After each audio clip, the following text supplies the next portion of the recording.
Rochester Hills mom made headlines this week after she testified in front of Congress about her two sons who died from fentanyl, saying that the government isn't doing enough to address the opioid crisis and stop illegal drugs from crossing the border. Rebecca Kiesling fought tears through much of her testimony and said her children were taken away from her. Take a listen. But 100,000 die every year and nothing's being done. Not enough is being done. Numbers are going up, not down. And you talk about children being taken away from their parents. My children were taken away from me. 100,000 Americans every year are having their children, 200,000 because it's both parents, right? Are having their children taken away from them. This should not be politicized. It's not about race. Fentanyl doesn't care about race. You talk about welcoming those crossing our border, seeking protection. You're welcoming drug dealers across our border. You're giving them protection. You're not protecting our children.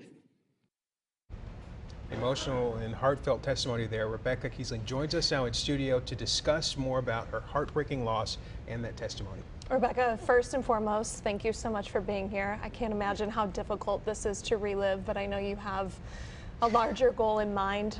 We just launched news in January. So for those watching right now who do not know your story, can you kind of take us through what happened the day you lost your two sons? Okay, so it was July 29th, 2020. My sons, Caleb, age 20, Kyler, age 18, and Sophia Harris, age 17, all died from fentanyl poisoning when they got fake Percocets. You know, they were celebrating in their mind, I guess. Kyler had just graduated from high school, and he finished some summer courses, and they thought that they would just, I guess, apparently be experimenting like so many of these families and support groups I'm in. Their kids just, you know, they think that they're just having a little fun. There were people my generation who experimented with drugs who, you know, they're alive today because there was no fentanyl being put in those drugs. Now, we've seen this play out across the country, so many different families affected by this. First, I have to say, though, we are so deeply sorry for your loss. You've been very careful to not call this an overdose, but you say fentanyl poisoning. Why is that? That's right. Because they didn't overdose on the drug they thought they were getting. You know, people aren't dying from Xanax or Percocets. They're dying from fentanyl. And that's a huge difference. That's poisoning, not drug overdose. And I think it's very important to make sure that people understand that difference, especially so young people know exactly what they're getting and why people are dying.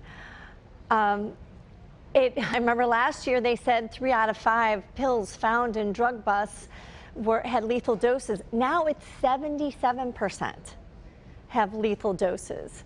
And, you know, there's that motto, one pill can kill. I have friends I've met who their child, one time experimenting, they died. It's the #1 cause of death for those 18 to 45, and it's also the #1 cause of death for children 7 and under. You know, so if someone suggests like, oh, well, you know, don't want to die, don't do drugs. I mean, people are callous, like saying, oh, you know, your children asked for it, essentially. And we need to be protecting our whole nation from fentanyl. And people need to understand that there's no room for experimentation anymore. Those days are over. Before people realized you were with us this afternoon, we played a clip from your testimony yesterday. I know you said this is not a political issue, but how do you feel it was received from both sides of the aisle yesterday? Well, I think, you know, the nation, I think, has received it well. Like, people, I see social media, people sharing and people contacting me. And it's almost entirely like really positive. There's a lot of parents who are thanking me for speaking up on behalf of their children. Other parents having important conversations with their children now, they said, because of it. But in Congress, it was a little bit disheartening. While all of them were very, offering their condolences, I just feel like, in a sense, it's a little bit hopeless because, they're sort of pointing fingers, but, the Democrats said things like, oh, I hear a lot of fear mongering today. Over 110,000 are dying a year. Like, you should be afraid. If you have teenage children or children who will be teenagers, you should be afraid. There's good reason to be afraid. And this is a war from China at our southern border. There's reason to be afraid. And then they suggest that it's racist because we're talking about a southern border, that this is xenophobic to want to have border control. And to me, that's insane. This affects everybody. Fentanyl doesn't care what your race is. And we all need to be protected from this attack on our people. And if there's any question that they're out to kill our population, they're doing what's called rainbow fentanyl now, packaging it in Skittles boxes and Whoppers and Nerds. And they're also adding a new drug that's a horse tranquilizer with the fentanyl so that Narcan won't save you, so that fentanyl strips won't detect it. They want to make sure that our people die. And this is war. We need to act like it.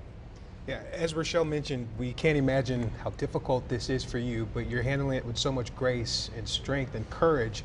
Where do you find the strength to continue this fight? And also, what do you think it's going to take to properly address this issue?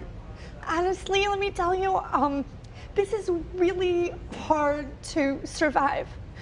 There have been moms in the support groups I'm in of thousands. There have been several moms who have committed suicide. There's siblings who have. And it's very difficult to get out of bed. People have been saying, like, I'm strong and I'm brave and courageous. I'm so weak. I'm such a mess. It's really difficult. But I've been asked to come forward because my kid's case was high profile. I'm meeting lots of parents whose children died in my hometown. Before my children did, there was a boy who died the same day. Those stories aren't in the news because you don't have 3 young people dying at once. And so because of that, I get asked to do this. And so I step forward, not because I'm strong, but because it's the right thing to do. Because from 2020, the year my boys died, to 2021, fentanyl deaths have gone up 22%. It's getting worse. Instead of hearing of these cases and having the numbers going down, instead of, we see more drug busts than ever before, the numbers aren't going down. We're still seeing more deaths. And something's got to be done. Something else, something different, something radical has to be done. This is war. Rebecca, thank you so much for joining us and being just so raw and transparent. And I hope that what minimally comes from this are conversations within homes with parents and children, and that you don't know what you're taking. And then, of course, you're striving for much, much more than that. And have rehab. Fentanyl, Families Against Narcotics is in Metro Detroit. They can point you to good medical rehab. They also do Narcan training. Okay. Absolutely. We thank you so much. Thank you for using your voice. And again, we thank you for sharing your story with us. Okay, thank you.